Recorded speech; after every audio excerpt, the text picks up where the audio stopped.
Europe সাজানো গোছানো শহর, একদম বলা যেতে পারে একটা ফুলের মতো শহর।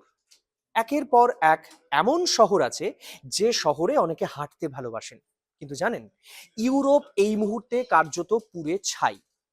কোথাকার কথা বলবেন? বিশেষ করে পশ্চিমী দুনিয়ার অনেকগুলো দেশও তো তার আওতায় চলে এসেছে।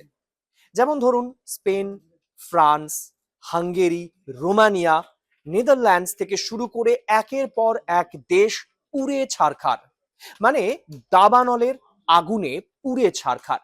সাধারণ মানুষ এক একটি দেশ থেকে প্রায় 2 লক্ষ, কোথাও 3 লক্ষ, কোথাও 8 লক্ষ পর্যন্ত তাদের নিরাপদ স্থানে সরিয়ে নিয়ে যাওয়া হয়েছে। কারণ এই মুহূর্তে যা পরিস্থিতি, তাতে জঙ্গলে যারা রাজা, মানে জঙ্গল যাদের বন্য প্রাণী, তারাও ছুটে চলে আসছে শহরে। এমন ছবি দেখা গেছে গ্রিস সহ একাধিক ইউরোপের শহরে, যেখানে দেখা যাচ্ছে ঘোড়া থেকে শুরু করে বন্য প্রাণ তারা দৌড়তে দৌড়তে শহরের ভেতরে চলে আসছে। যে শহরে দ্রুত গতির গাড়ি চলে, সেখানে দ্রুত গতির ঘোড়া দেখা যাচ্ছে।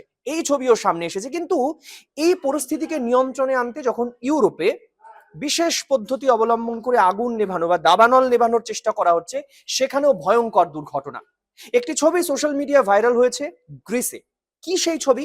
দেখা যাচ্ছে যে হেলিকপ্টারে করে যখন জল নিয়ে ওপর থেকে আগুন নেভানোর চেষ্টা করা হচ্ছে, ঠিক সেই সময় দুটো হেলিকপ্টার মুখোমুখি সংঘর্ষ হয়েছে। এবং রোমহর্ষক ভয়ঙ্কর সেই ছবি, দুটো হেলিকপ্টার মুখোমুখি সংঘর্ষ, এবং দুটো হেলিকপ্টারই কিন্তু একেবারে গোত্তা খেয়ে জলের মধ্যে পড়ে গেল। তাতে বেশ কিছু মানুষের মৃত্যু হওয়ার সম্ভাবনা তৈরি হচ্ছিল, কিন্তু একজন পাইলট গোটা পরিস্থিতি সামলে নেন।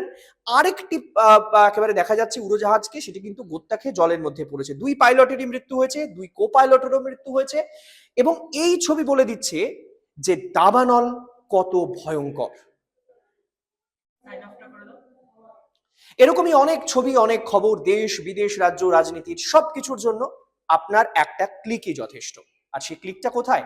আপনার প্রিয় চ্যানেল জি 24 ঘন্টায়।